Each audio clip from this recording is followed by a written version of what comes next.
தினமலர் நேயர்களுக்கு வணக்கம். நம்முடைய சிறப்பு நேர்காணலில் நம்மோடு இணைந்திருக்கிறார் மூத்த பத்திரிகையாளர் திரு ரங்கராஜ் பாண்டே அவர்கள். வணக்கம் சார். இன்றைக்கு உச்சநீதிமன்றம் அமலாக்கத்துறை விசாரணைக்கு டாஸ்மாக் முறைகேடு தொடர்பான விசாரணைக்கு தடை விதித்திருக்கிறது. எப்படி தடையை ரொம்ப சீக்கிரமே நீக்குவாங்கன்னு பார்க்குறேன். இல்லையா, அவங்க சொன்ன காரணங்கள் ரொம்ப வலுவாக இருக்கே, ரொம்ப வரம்பு மீறி நடந்துக்கிறீங்க, ஒரு கூட்டாட்சிக்கு எதிரானது அப்படின்ற பல ஒரு விமர்சனங்களை பார்க்கணும். அப்போ நம்ம என்ன செய்யறதுன்னு சொல்லுங்கள். நம்ம எதுவும் விசாரிக்கவே வேண்டாம், ஒன்றும் பிரச்சனை இல்லை. நாளைக்கு ஊழல் ஒரு புற்றுநோய் போலன்னு இதே சுப்ரீம் கோர்ட் சொல்லியிருக்கு. ஊழல் அப்படிங்கிறது ஒரு புற்றுநோய் போல, அது உடனடியாக அழிக்கப்பட வேண்டியது, வேரோடு அழிக்கப்பட வேண்டியது இதே சுப்ரீம் கோர்ட் பல முறை சொல்லியிருக்கு. எப்படி செய்கிறது? அப்போ ஒரு நபர் ஊழல் செஞ்சால் அவரை பிடிக்கலாம், ஒரு சிஸ்டமே ஊழல் மயப்பட்டுருந்தா அப்போ டாஸ்மாகில் ஊழல் இருக்குங்கிற யாராவது மறுப்பாங்களா? தமிழ்நாட்டில் இருக்கக்கூடிய 8 கோடி மனிதர்களில் ஒருத்தர் மறுப்பாரான்னு சொல்லுங்கள் டாஸ்மாகில் ஊழல் இருக்குங்கிறது. ஒரு பாட்டிலுக்கு 10 ரூபாங்கிறது அந்த கடையில் விற்கிறவர் எடுத்துகிட்டு போயிடுவார்னு நான் நினைக்கிறீங்க? ஒரு நாளைக்கு ஒரு கடையில் ஒரு பாட்டிலுக்கு 10 ரூபா, ஒரு கடையில் ஒரு நாளைக்கு சாதாரண 1000 பாட்டில் விற்கும். அப்போ தமிழ்நாடு முழுக்க குறைஞ்சபட்சம் 4500 கடைகள் இருக்குது. இன்ட்டு 30 நாள், இன்ட்டு 365 நாள். Just imagine the value. அதுக்கப்புறம் அதிகாரப்பூர்வம். இப்போ நம்ம தேனி பக்கம் எங்கேயோ பார்த்தோம், இப்போ ஒரு 4 நாள் முடிச்சு பார்த்தேன், அந்த விற்பனையாளர் ஒரு 50-60 பாட்டில் அவர் தனியாக உள்ளே வச்சு விற்றுட்டுருக்கிறார். அந்த சாதாரண ரெகுலராக குடிக்கிறவங்க கேட்குறான், இந்த பிராண்ட் இங்கே வராது அப்படின்னா, இது நான் வாங்கிட்டு வந்தேன். ஏதாவது கணக்கு இருக்கா, வழக்கு இருக்கா? அப்போ ஒரு சிஸ்டமே கரெக்டாக. இப்போ நம்ம பேசிகிட்டு இருக்கிற தருணத்தில் திருச்சியை சேர்ந்த ஒரு பார் ஓனர் வீடியோ போட்டிருக்காரு. நம்ம இப்போ பேசிகிட்டு இருக்கும்போது நான் டிஎம்முக்கு 1.5 லட்ச ரூபா கொடுத்தேன், ஜிஎம்முக்கு 3.5 லட்ச ரூபா கொடுத்தேன், வீடியோ பப்ளிக்கில் போட்டிருக்காரு. We are publishing it. அநேகமாக நீங்கள் வீட்டு பொருட்களை உங்கள் சேனல்லையும் பப்ளிஷ் பண்ணியிருப்பாங்க. இப்போ நடக்கலையா? அப்போ இது என்ன செய்யுது? அப்போ திருச்சியில், தேனியில், மதுரையில் ஊராக 4000 சிஸ்டமே கரெக்டாக இருக்குது. அப்போ நீங்கள் ஒட்டுமொத்த டாஸ்மாக் எப்படி சொல்ல முடியும்? ஒட்டுமொத்த டாஸ்மாக் அப்படி இருக்குது. இப்போ நீங்கள் ஒட்டுமொத்த அரசியலை சொல்கிறது இல்லையா? எப்படி ஒட்டுமொத்த அரசு சொல்கிறீங்க? அப்போ என்ன செய்யணும்? அப்போ டாஸ்மாக் நிறுவனம் அப்படி ஊழல் பண்ணணும். விற்பனை ஆகிற இடத்துல, ரீசேல் பண்ணுற இடத்துல, ஸ்டாக்கிஸ்ட் வைக்கிற இடத்துல, பர்ச்சேஸ் பண்ணுற இடத்துல, எல்லா இடத்துலையும் மாறி நடக்குது. இன்டென்ட்டில் மாறி பேப்பர்ஸில் அப்போ போய் விசாரித்தா தானே தெரியும் ஊழல் நடக்குது, புகார் வந்திருக்குது.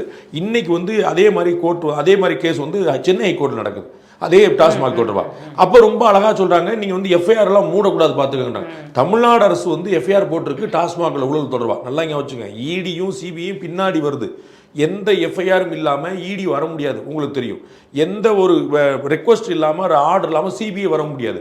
ஸோ இவங்க இந்த எஃப்ஐஆர் பேரில் தான் வர்றாங்க. You will be surprised. அமலாக்கத்துறை சொல்லுது, நாங்கள் அந்த எஃப்ஐஆர் காப்பி கொடுத்தோம், தமிழ்நாடு கவர்மெண்ட் கொடுக்க மாட்டுது. இன்னைக்கு என்ன மாதிரி டிமாண்ட் வச்சிருக்காங்க? நாங்கள் எல்லா கேஸுக்கு ஒத்துழைக்கணும், ஆனால் எஃப்ஐஆரை மூடிடக்கூடாதுன்றாங்க. அவங்க படக்கு எஃப்ஐஆர் க்ளோஸ் பண்ணி அது ஊழல் மூடிட்டாங்கன்னா எஃப்ஐஆர் இல்லைன்னு சொல்லுவாங்க. அந்த அளவுக்கு கவர்மெண்ட்டும் டாஸ்மாக்கும் ஊழல் செய்கிறவர்களும் ஒன்றுக்குள்ள ஒன்று கைவிடுதா என்ன செய்ய முடியும் அமலாக்கத்துறை? இல்லை, உச்சநீதிமன்றத்தில் தான் அவங்க ஒத்துக்கிறாங்களே. 2014 21 வரைக்கும் கிட்டத்தட்ட 41 வழக்கு லஞ்ச ஒழிப்புத்துறையே பதிவு பண்ணியிருக்காங்க. அதனால தான் இடி வருது. விசாரிக்கட்டுமே, எதற்கு இடி, எங்க மூல குற்றம்னு கேட்கிறாரு. ஆமா, இடிக்கான வேலை என்ன? இடியே எதுக்குன்ற? இடி எதுக்கு விசாரிக்கணும்? தூக்கி போட்டுருங்க. இடி எதுக்குன்ற? இடியே வேண்டாம், தூக்கி கலைச்சு விட்டுருங்க. இடி சட்டவிரோதமான அமைப்பா?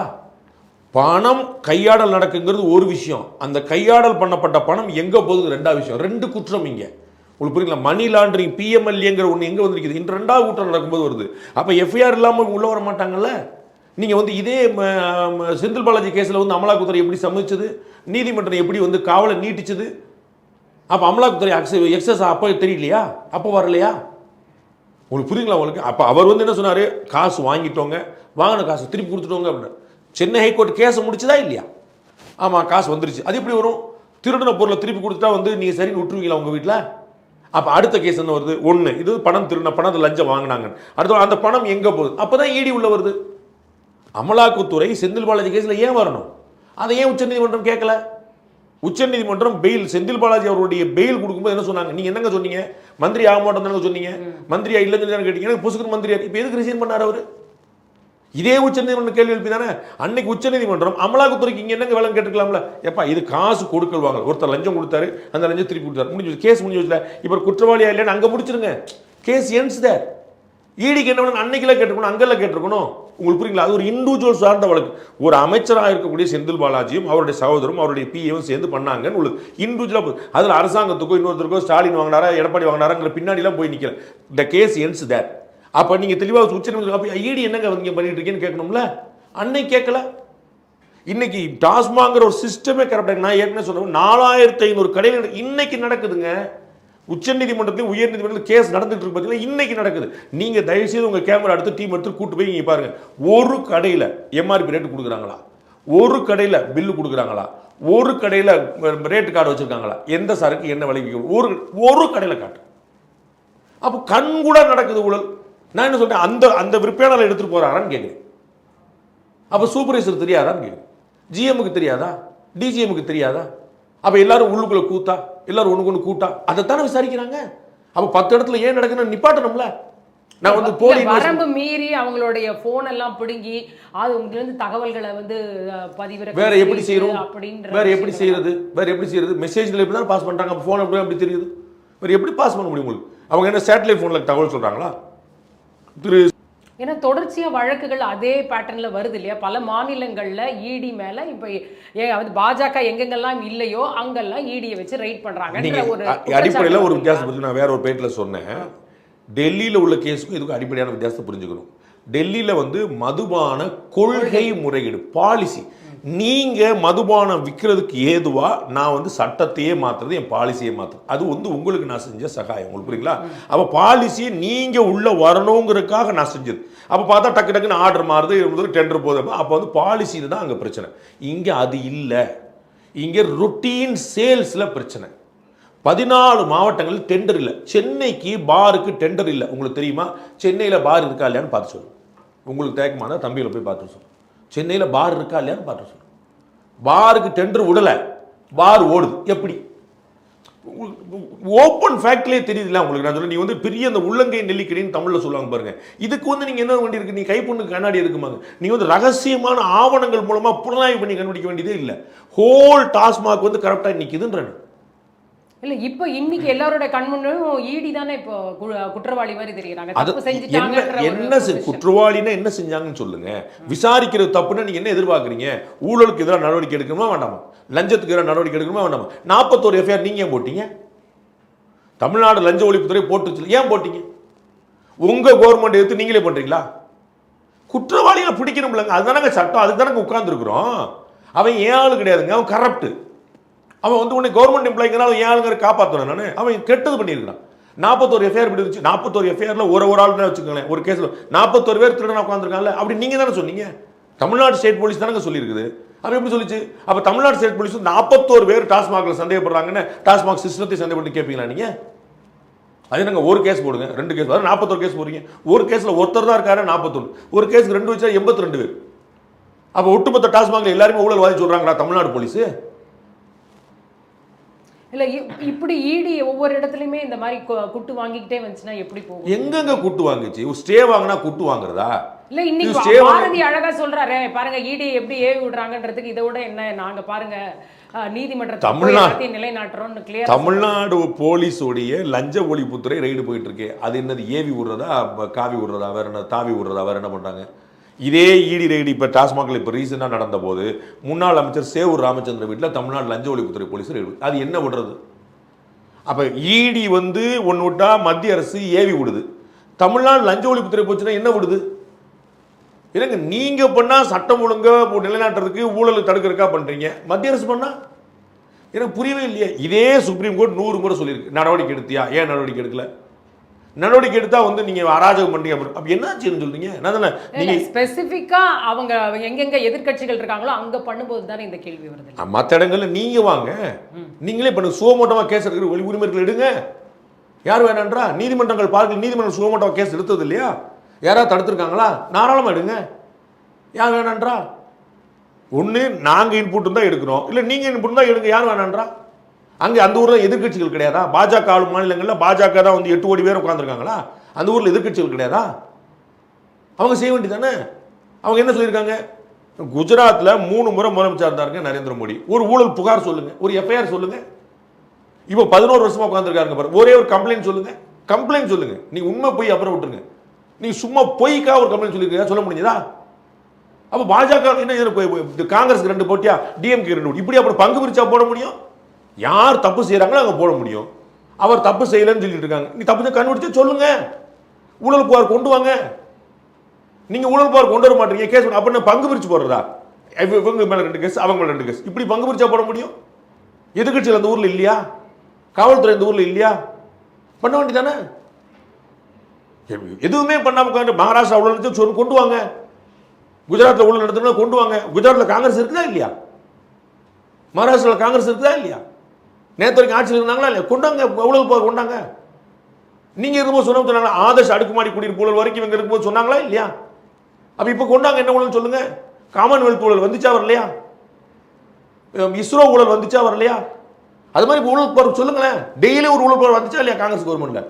இப்ப எதிர்கட்சி பிஜேபி எதிர்கட்சியா இருந்து செஞ்சது, இன்னைக்கு காங்கிரஸ் எதிர்கட்சியா இருக்கிறீங்கல்ல, சொல்லுங்க. எங்க எதிர்கட்சிகள் கம்ப்ளைண்ட் கொடுக்காது, போலீஸ் எஃப்ஐஆர் போடாது, கோர்ட் சோ மட்டும் எடுக்காது. ஏன் அவர் மேல போடல? என்ன தப்பு நடக்கல? தப்பு நீங்க இவ்வளவு பேர் ஆக்டிவேட் பண்ணுங்க. யாருமே ஆக்ட் பண்ணல. ஆனா தப்பு என்ன எனக்கு புரியல. கர்நாடகா காங்கிரஸ் மேல 2 கேஸ் போட்டோம் அப்படின்னா போடுப்பா, பிஜேபிக்கு 2 கேஸ் போடுங்கப்பா. அப்படி போட முடியுமா? இல்ல இப்ப இடி வந்து எங்கெல்லாம் விசாரணைப்படுதோ அங்கெல்லாம் சரியான ஆதாரங்களை அவங்களால கொடுக்க முடியாம போகுதா? இடி வந்து பியூட்டிஃபுல்லான ஆதாரங்களை கொடுத்துட்டு இருக்கு. ஆனா மாநில அரசுடைய ஒத்துழைப்பு தேவை. புரியுங்களா? சென்ட்ரல் ஏஜென்சி வந்து அவங்க போய் வந்து ஒரு வெங்கலப்பான கடைக்குள்ள யானை பூந்த மாதிரிலாம் போக முடியாது. அவங்களுக்கு நிறைய ரெஸ்ட்ரிக்ஷன்ஸ் இருக்குது, தர்ம சங்கடங்கள் இருக்குது. அப்போ மாநில அரசு ஒத்துழைக்க மாட்டுது. எவ்வளோ கேஸ் மேலே கேஸ் போடுறாங்க பாருங்க. அவங்க வந்து மடியில் கனம் இல்லை, வழியில் பயம் இல்லைன்னு சொல்றவங்க விசாரிக்காதீங்க, விசாரிங்கன்னு சொல்லணும். திரு அத்வானி மேலே ஒரு ஹவாலா மோசடி வழக்கு வந்துச்சு. ஒருத்தருடைய டைரியில் எல்கேஏ அப்படின்னு ஒரு அமௌண்ட் 3 லெட்டர் எல்கேஏ அப்படின்னு. அந்த எல்கேஏங்கிறது எல்கே அத்வானி தான் அப்படின்னு எதிர்கட்சிகள் பூரா சொல்லி அவர் உடனே ரிசைன் பண்ணார். தன்னுடைய எம்பி பற்றி ரிசைன் பண்ணார். இந்த கேஸை விரைவாக விசாரிக்கணும், இதில் நான் என் பேர் இல்லைன்னு முடிவார வரைக்கும் நான் எந்த பொறுப்புலையும் இருக்க மாட்டேனார். கேஸை விரைவாக விசாரிச்சாங்க. அதுக்கப்புறம் திருப்பியும் இது இல்லைங்க முறை, கேஸை சீக்கிரம் விசாரிக்கன்னு சொல்லுவீங்களா, விசாரிக்காங்க சொல்லுவீங்களா? அப்போ மடியில் கனம் இருக்கா? என்ன சொல்லு, மடியில் கனம் இல்லை, வழியில் பயம் இல்லை, விசாரிக்கக்கூடாதுன்னு போறீங்க. அந்த கோயம்பேடு ஒரு சின்ன பிள்ளை வந்து ஒரு பாலியல் வன்முறை வழக்கில் வந்து போலீஸுக்கு எதிராக போனாங்க, சுப்ரீம் கோர்ட் வரைக்கும் போனீங்க அந்த கேஸை விசாரிக்கக்கூடாதுன்னு. எனக்கு ஒன்றும் புரியல. பெண்களுக்கு பாதுகாப்பான மாநிலம்னா உடனே விசாரிங்கன்னு சொல்லணும். வாங்கப்பா சிபிஐ ஐபி வாங்கப்பா, ரா வாங்கப்பா, எல்லாரும் வந்து விசாரிக்கப்பா, ஒரு பிரச்சனை இல்லை, பெண்கள் யாராக இருந்தாலும் பரவாயில்ல நடவடிக்கை சொல்லணும்ல. அப்படி சொல்ல மாட்டேன்றீங்க சார். அப்படின்னா மாநில அரசு எதுக்குன்னு அவங்க அந்த நேரத்தில் மாநிலத்தோடைய சுயாட்சியை பற்றி பேச வேண்டிய கட்டாயம். ஊழல் பண்ணுறது இல்லைங்க, மாநிலம் என்னங்க மத்தியில் இல்லைங்க, எல்லாரும் தானே பண்ணணும். எல்லாரும் தானே பண்ணணும். இது மத்தியில் இருந்தால் பண்ணக்கூடாது, மாநிலத்தில் இருந்தால் பண்ணக்கூடாது. அதுக்காக தானே கொண்டு வந்தாங்க. இப்போ சிபிஐ வந்து அனுமதி பெற்று தான் இங்கே விசாரணை பண்ணணுன்றதே அதுக்காக தானே கொண்டு. அதே மாதிரி தான் நீங்கள் வச்சிருக்காங்க. எஃப்ஐஆர்லாம் வர முடியாது தானே, அவங்க தன்னிச்சையாக வரலையே. 41 எஃப்ஐஆர் இருக்கிறது நீங்கள் ஒத்துக்கிட்டீங்கல்ல. நீங்கள் பழி வாங்குறதுக்கா போட்டீங்களா? மத்திய அரசு பழி வாங்கி விடுதுங்க, ஏவி விடுதுங்க. அண்ணன் அரசு மாதிரி கரெக்டாக சொல்கிறாங்க. 41 எஃப்ஐஆர் எதுக்காக போட்டீங்க? அதிமுக மேலையா போட்டீங்க? ஆந்திரா மேலையா போட்டீங்க? நம்ம மாநிலத்தில் நம்ம அரசு அதிகாரிகள் நம்ம அரசு தானே போட்டிருக்கு. அப்போ நீங்கள் நியூட்ரலாக செயல்பட்டீங்க, இடி வந்து செயல்பட்டு எப்படி வந்து நியூட்ரலாம் போச்சு? அந்த 41 எஃப்ஐஆர் வந்து பழிவாங்கறக்கா போட்டப்பட்டதா? அவங்க சொல்லட்டும். பழிவாங்கறக்கா போட்டப்பட்டதா? வேற ஆஃபீஸர் இருந்தா, வேற கட்சிக்கார ஆஃபீஸர் உட்காந்துருக்கான், அதனால போட்டீங்களா? அப்போ ஒழுங்கு நடவடிக்கை எடுக்கிறது தானே போட்டீங்க. அதைத்தான் வந்து இடி பிடிச்சிட்டு நிற்குது. என்னப்பா நடக்குதுன்னு கேட்குது. சண்டைக்கு போறீங்க, எஃப்ஐஆர் கொடுக்க மாட்டேன்றீங்க. நீங்க செஞ்சதோட நீட்சி தானங்க இடி செய்யுது. இடி தனியாக ஒன்று இனிஷியேட் பண்ணலையே. என்னையே வந்து நீங்க டெரர்னு சொன்னா தானே உள்ள வருது. சிபிஐ வந்து சுப்ரீம் கோர்ட்டோ ஹைகோர்ட்டோ ஸ்டேட் கவர்மெண்ட்டோ சென்ட்ரல் கவர்மெண்ட் சொன்னா தானே வருது. அப்போ அவங்க ஒரு செல்ஃப் ரெஸ்ட்ரிக்ஷன்ஸ் வச்சுக்கிட்டு தான் வர்றாங்க. நீங்க போட்டு உள்ள வராத இல்லை, மாநிலத்தின் சுயாட்சி எங்க வருது, இறையாண்மை எங்க வருது, என்ன வருது, எனக்கு ஒன்றும் புரியவில்லையே. நீங்க போட்ட எஃப்ஐஆர் தானே வந்திருக்க. 41 எஃப்ஐஆர் இருக்குன்னு சொன்னீங்களா இல்லையா? தென் இப்போ அதே நேரத்தில் உயர்நீதிமன்றமும் ஒரு இடைக்கால தடையை விதிச்சிருக்கிறத நம்ம பார்க்குறோம். துணைவேந்தர் நியமனம் அந்த சட்டப்பிரிவுக்கு மட்டுமே. அதை எப்படி நம்ம எடுத்துக்கலாம்? இந்த தடைகள் எல்லாமே தீர்ப்புகள் அல்லங்க, தீர்வுகள் அல்லங்க. ஒரு இர்ரிப்பேரபிள் டேமேஜ் நடக்கக்கூடாதுங்கிறதுக்கான இன்டரிம் ஆர்டர்ஸ். இந்த மாதிரி ப்ரொசீஜரலாக பாலிசி வைஸாகவே ஒரு சேஞ்ச் பண்ணும்போது அதில் எல்லா ஃபார்முலாவும் எல்லா ரூல்ஸ் அண்ட் ரெகுலேஷன் கடைபிடிக்கப்பட்டிருக்கான்னு பார்க்கணும். சுப்ரீம் கோர்ட் தனக்கு இருக்கக்கூடிய சிறப்பதிகாரத்தை பயன்படுத்தி அது வந்து பயன்படுத்தின சரியில்லைன்னு நான் நினைக்கிறேன். இந்த இடத்துல அது பொருந்தாதுன்னு நான் நினைக்கிறேன். அதனால தான் வந்து 143 பயன்படுத்தி குடியரசுத் தலைவர் கேள்வி எழுப்பியிருக்கிறாங்க. பயன்படுத்தி ஒரு ஆர்டர் போடுறாங்க. அதனுடைய விளைவு வந்து இது வந்து சட்டம் ஆயிடுச்சுன்றாங்க. கவர்னர் இப்படி காலந்தாழ்த்த முடியாதுன்னு ஆர்டர் போட்டிருக்கலாம், அதை நம்ம புரிஞ்சுக்கிறோம். அதனால சட்டம் ஆயிடுச்சுன்னு சொல்றதுக்கான அதிகாரம் இருக்காங்க ஒரு முக்கியமான கேள்வி. அப்படி ஒரு டவுட் இருக்கக்கூடிய ஒரு கிரே ஏரியாவில் வந்திருக்கக்கூடியதில் ஒரு தீர்ப்பு வந்து ஃபார்ம் ஆயிடுச்சு. அதன் மூலமாக இவங்க வந்து அப்பாயின்ட் பண்ண போறேன்னு கிளம்பும்போது, சார் இருங்க கொஞ்சம் வெயிட் பண்ணுங்க, இதை கொஞ்சம் ரூல்ஸ் அண்ட் ரெகுலேஷன் ஃபாலோ பண்ணணும்னு ஒருத்தர் கேஸ் வரார். அப்படியாங்க அப்படின்னு சொல்லிட்டு இந்த நியமனங்களுக்கான விஷயத்தை மட்டும் ஸ்டே பண்றேன். நம்ம பேசிட்டு இருக்கும்போது இந்த கேஸ் நடந்துட்டு சரிங்களா? நீங்க சொன்ன ஸ்டே வந்து 24 hours முன்னாடி இருந்துச்சு. இப்போ நம்ம பேசிட்டு இருக்கும்போது கேஸ் நடந்துட்டு விசாரிப்பாங்க. இப்போ கோடை கால விடுமுறை கால நீதிமன்றம் இருக்குது. அதை தானே அவர் வில்சன் சொல்றாரு. இதுலயே ஏன் இவ்வளவு அவசரமா எடுத்துக்கிறீங்க, எங்களுக்கு அவகாசம் கொடுங்க. எதுக்கு ஒரு நீதிமன்றங்களுக்கு வந்து நீதிமன்றங்களுக்கு முழு விருப்புரிமை இருக்கு. தடை விதிச்சிட்டாங்க, வேற ஒருத்தர் துணைவேந்தரா நியமிச்சிடலையே, புரியுங்களா? நீங்களும் நியமிக்க கூடாது, அவங்க கூடாது, ப்ராசஸை ஸ்டே பண்றாங்க. Interim order, not a final judgement. Final judgement நீங்க சுப்ரீம் கோர்ட் போக முடியும், போயிட்டே இருக்கிறீங்க நீங்க, சரிங்களா? இது ஃபைனல் ஜட்ஜ்மெண்ட் இல்லை. என்னன்னா இர்ரிப்பேரபிள் லாஸ் ஏற்படும். இப்போ வந்து இந்த உயர்நீதிமன்றம் அதனால நீங்க முருகேசனை நீங்க துணைவேந்தரா நியமிச்சிருங்க அப்படின்னு சொல்லி சொன்னா அவர் பொசுக்கு போய் உட்கார்ந்துருவார். அப்போ ஒரு இர்ரிப்பேரபிள் லாஸ் நடக்கும். அப்போ எந்த கேமும் நடக்கலைங்க. ஹோல்ட் அப்படின்னு சொல்லியிருக்காங்க. ஹோல்டு பண்ணால் எப்படி தோல்வி ஆகும், இது எப்படி அவமானமாகும், எப்படி அத்துமீறல் ஆகும், இது எப்படி நீதி தலைவர், எனக்கு ஒன்றும் புரியவே இல்லையே. நீங்கள் தானே 100 கேஸில் கேள்வி. இப்போ நீங்கள் வந்து டாஸ்மாக் வந்து சுப்ரீம் கோர்ட்டில் ஸ்டே கேட்டீங்கல்ல, அப்போ என்ன பண்ணீங்க? இல்ல அவங்க இதுவே உச்ச நீதிமன்றத்துக்கு நாங்க கொண்டு போயிட்டோங்கறாங்க. போங்க நானும் சொல்ல வரேன். துணைவேந்தர் நியமனத்தில் இவங்க ஸ்டே கொடுத்தா நீதிமன்றத்தின் அத்துமீறல் ஆகுது. டாஸ்மாக்ல ஸ்டே ஈடிக்கு எதிராக கொடுத்துட்டா நீங்கள் நீதி வென்றதாகும். எப்படி? ரெண்டு ஸ்டே தானே. அப்போ என்ன ஸ்டேங்கிறது வெற்றியும் அல்ல தோல்வியும் அல்ல. ஸ்டேங்கிறது வந்து இர்ரிப்பேரபிள் லாஸ் நடந்துடக்கூடாது. ஏன்னா பெருசாகிடுச்சுன்னா அப்புறம் சரி பண்ண முடியாது, ரிட்ரை பண்ண முடியாதுன்னா இப்போ ஹோல்டு பண்ணுங்கப்பா, என்னப்பா பிரச்சனை விசாரிக்கணும். இவ்வளோதான். ஒரு கைது செய்யறதுக்கு ஒருத்தர் போய் நிற்பார், அவர் ஏபி வாங்குவார். அவர் சரிப்பா அவர் கைது செய்யார், அவர் விடுதலை பண்ணிட்டாங்கன்னு அர்த்தம் இல்லை. ஏப்பா என்ன கேஸ் நான் விசாரிக்கிறேன், அது வரைக்கும் அவர் கைது பண்ணாத. ஹோல்டிங் இட் என்ன தப்பாகும்? இதில் எங்கே நீதி வென்றது? நீதிமன்றத்துக்கு இருக்கக்கூடிய உரிமை. நான் டாஸ்மாக் கேஸ்ல நீங்க தடை கேட்டு போலாம்னு, துணைவேந்தர் கேஸ்ல இன்னொருத்தர் தடை கேட்டு போலாம்ல. உங்களுக்கு ஒரு சட்ட உரிமை இருக்கு, அவருக்கு கிடையாதா? ஏதாவது நியாயம் இருக்குதா? ஆளுக்கு ஒரு ஸ்கேல் வைக்க முடியுமா? இல்ல இதுல அரசியல் உள்நோக்கம் இருக்கு. பிஜேபி ஆள் தானே அவர், வழக்கறிஞர் அவர் தாக்கல் பண்ணிருக்காரு. ஏன் பண்ணக்கூடாதா? திமுக வழக்கறிஞர் எல்லாம் போய் நிக்கிறாரு. பொதுநல மனு இல்ல, திமுக வழக்கறிஞர் போய் நிக்கிறாரு. அப்ப நிக்கலாம், அவர் நிக்கலாமா? வில்சன் எந்த கட்சிக்காரரு, அவர் போய் நிக்கிறாரு. சண்முக சுந்தரத்துக்கு முன்னாடி எந்த கட்சிக்காரரு, அவங்களாம் பண்ணிக்கிறாங்க. அப்ப டிஎம்கே லாவிங் வந்து பயங்கரமா செயல்படலாம், மற்ற கட்சியுடைய லீகல் விங் செயல்படக்கூடாது. என்ன கணக்கு? நீங்க பொலிட்டிக்கலா தானே சார் பண்றீங்க. இப்ப அவங்க பொலிட்டிக்கலா தானே பண்ணுவாங்க. அவங்களுக்கு உரிமை இருக்கு. வழக்கு போடுறதுக்கான உரிமை அரசமைப்பு கொடுத்தது, நீங்க கொடுத்ததா என்ன? Anybody can reach even supreme court. நேரா ஒரு தனிநபர் சுப்ரீம் கோர்ட்ல போய் ஒரு கேஸ் போட முடியும், ஒவ்வொரு இண்டிவிஜுவலும். இது அரசமைப்பு கொடுத்துருக்கக்கூடிய உரிமை. நீதிமன்றங்கள் எதுக்கு? அப்ப நீங்க அவர் கேஸ் போட்டா, பிஜேபி கார் கேஸ் போட்டா, டிஎம்கே கார் கேஸ் போட்டா, அண்ணன் ஆர்எஸ் பாரதி எந்த வீங்கு?